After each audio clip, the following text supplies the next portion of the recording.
refusing to pay for my sister's husband's surgery with my inheritance college money. My sister, F27, and I, 18F, lost our dad a year ago. He was my only parent. Mom was never in mine or my sister's life. Dad left money, inheritance, for me and sister, and she used her inheritance to get new cars and renovate her house. I live with my aunt right now, because my brother-in-law didn't let me stay with my sister. I'm planning on using my inheritance money to pay for college tuition. I've always wanted to be doctor, but haven't decided which branch yet. My sister and I haven't been close. It started after she got married to her chronically ill husband, who was allowed to make backhanded comments about Dad and mock his llness and make a scene at his funeral. Only because he's ill and shouldn't be held accountable for his behavior. I've distanced myself the forums. But my sister kept visiting a lot lately, venting about my brother-in-law's condition. He's been in and out the hospital for heart problems and in need for a surgery. She brought up my inheritance money several times, but I end up cutting the conversation. She then straight up asked if I could help pay for her husband's surgery, and she'd pay back in less than a year. I felt uneasy, because if I give her money from my inheritance, which is a large amount, then there's no guarantee she'll pay back before 4. It's time to apply for college. I'm taking a year gap, but I know my sister can't pay back that much, and I felt I was risking my future. I refused to help, and she had a meltdown at my aunt's house, calling me heartless, cruel, with no empathy. She said that her husband's health should be a priority, and I needed to help because education is nothing compared to someone's health, and asked if I'd be happy to see her as a widow and my nephew with no father. My aunt suggested others pay, but most of them cut my sister and her husband off. I argued that her husband's poor health isn't my fault after she kept blaming and guilt-tripping me. She kept crying, and although my aunt decided to stay out of it, she said that I should be prepared for permanent damage in my relationship with my sister if I don't help her now. She's been sending texts and pictures of her family telling me this is what I was saying no to, a happy, healthy family with a healthy husband and father.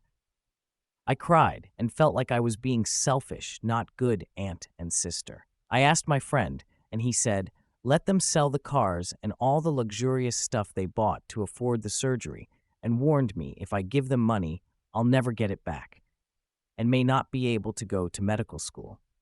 My wife passed away young this year. I can't believe I'm typing this, but do you think the cat notices she's gone? So I was never a cat guy before I met my wife. The cat she got a few months before she got me, and I was kinda reluctant. Despite the internet's love for cats, I was pretty allergic, still am, and I always preferred doofy fun dogs to stoic, boring cats. Long story short, I grew to love both of them. I'll spare you the very depressing details of my wife's passing, but she was sick for over a year, and finally she had enough of the treatment. We brought the cat to the hospital for her to say goodbye. She kind of just sniffed around the room and laid down on a seat. After my wife died, her behavior is basically the same.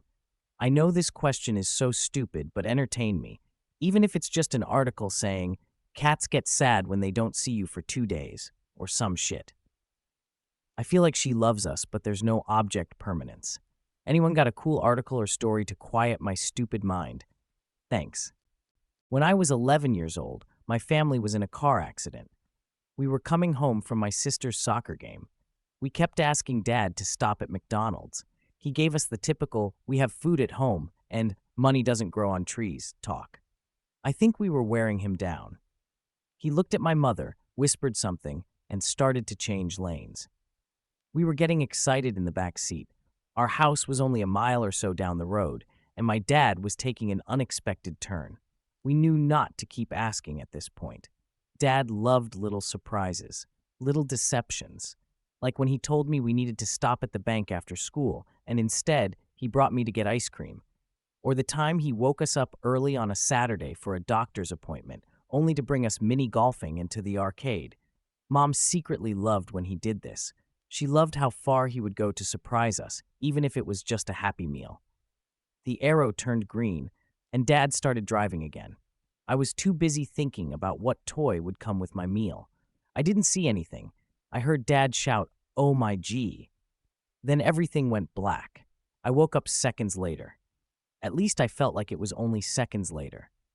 I wasn't in the car anymore. My vision was fuzzy. The lights were so bright, it felt like I was staring at the sun. I just wanted to wipe the sleep from my eyes, but my body felt like it was 1,000 pounds. I started to feel panicked. I heard a voice say, "Hey buddy, it's okay. Easy now." I looked in the direction of the voice. It was a lady. She was purple. My vision was slowly coming back to me. Things around me were starting to take shape. No, she's not purple. It's her shirt and her pants. It's a nurse. Did Dad really bring us to the doctor's office instead of McDonald's? I know that can't be true, but nothing makes sense right now. I feel the panic inside me growing. It's okay. It's okay. Try to stay calm. You've been through a lot. Your parents will be so happy to know that you're awake. The nurse had a calming voice. I don't know why I'm here, but she makes me feel safe. I have so many questions. I don't know where to start. What happened? Where is my mom? How did I get here? My brain was racing. I tried to speak, but all I could say was, What? The nurse told me that my family was in a car accident. Someone sped through a red light while my dad was turning and crashed into us. She said that we must have an angel looking out for us because everyone in our car survived and she couldn't say the same for the other car. Apparently, I took the most damage. She says I've been in a coma for 5 days. At first, they didn't believe I was going to make it, but I started showing signs of improvement after the 3rd day. She sat with me another minute or so, then told me she was going to go get my parents. They must have been worried sick. Mom was probably biting her nails to the bone. She always bites her nails when she gets stressed out. I'm sure Dad is blaming himself, even if it wasn't his fault. Jenny must be so scared. She's always been the nervous type. She still comes into my room every time there's a thunderstorm. I'd hate to see how she was when she thought her big brother was going to die. But the nice nurse lady did say that my family survived, and now that I'm awake, that means that everything is going to be okay. Or at least that's what I thought until the door at the hospital opened again. When the nurse walked back into the room, there were 2 people behind her, a man and a woman.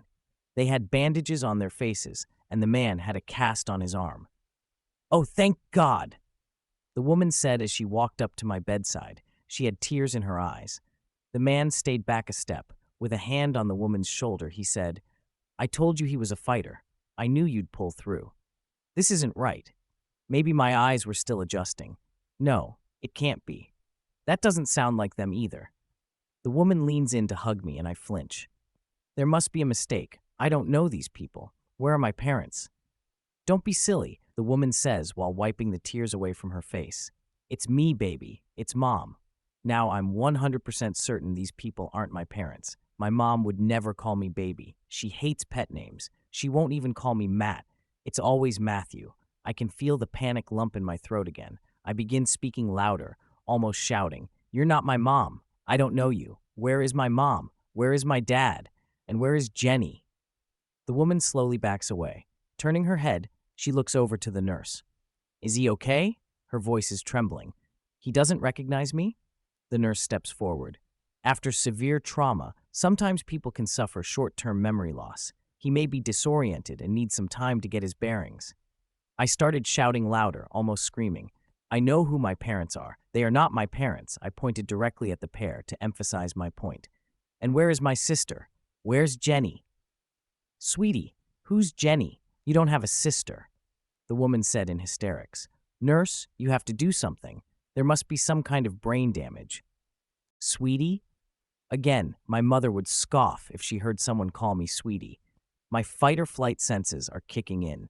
My panic turns to rage.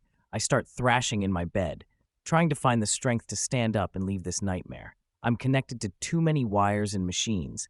I don't even know where to begin. The man is holding on to the woman in the corner.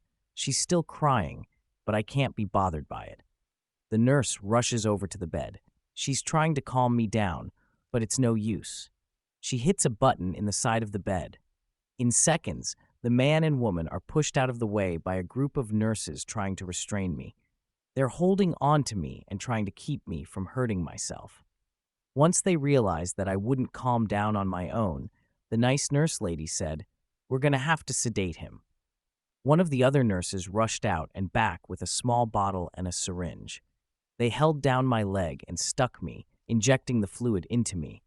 It was warm. My arms started feeling heavy again. I was lacking the ability to speak, to fight back. Before I lost consciousness, I looked to my side and saw the man and woman again. They were standing in the doorway. The last thing I remembered seeing before everything went black was the woman's face. She was staring at me. She said nothing, but her mouth was wide open. She was smiling. My mom expected me to beg when she told me to get put of her house. Hi, I'm still in middle school, going to high school soon. This all happened around a week ago. My mom and I got into an argument, and it got heated to the point where she told me to get out of her house. I didn't really know what to do and just hid in the closet in my room.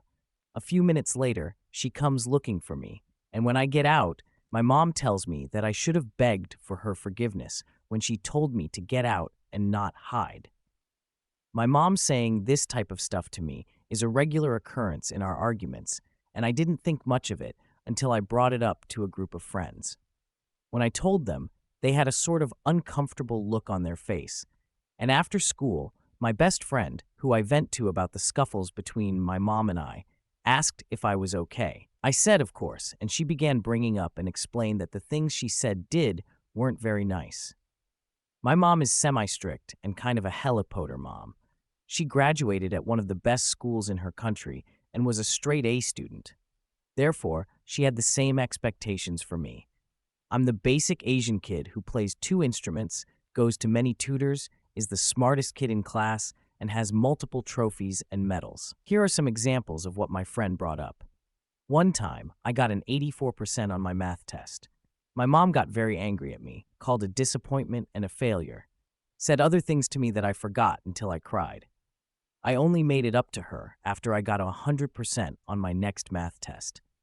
When I get sick or injured, I get too scared to tell my mom. When I injured my finger while volleyball at school, as soon as she picked me up, my mom blew up on me and yelled at me and asked how I was going to play the violin and the piano. When I got an ear infection on my car ride to the hospital, she said that she was so stressed out because of me and got mad at me. When I get sick, it's even worse. She gets mad that I can't play the piano or violin and just has to rest. I don't remember when this happened or why my mom blew up on me, because it was like 6 to 8 years ago, I believe, but I remember my mom yelling at me while we were driving home.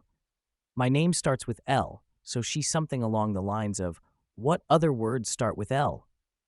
Loser. Liar. When I mentioned that my mom told me to get out last week, that wasn't the first time. When I was little, my mom and I were arguing in the garage and told me to get out and run away. She told me to make money by collecting bottles off the side of the road. I begged for her forgiveness, but she kept on pushing me away from the door to the house until she slammed the door and went upstairs. I got into the house and cried and told my mom I was sorry for everything I'd done. My mom says to me sometimes that she'll die early because of me, because I give her so much stress and I raise her blood pressure. She also calls me nicknames like Piggy, which made me really self-conscious about my body and led me to go on water fasting diets. She used to say I was fat, and when I started water fasting, she asked me, "Why are you so self-conscious about your body?" Something that also bothers me is that whenever I talk to her about problems I have, my mom brushed it off and says sorry. Her excuse is that she just loses control and exploded.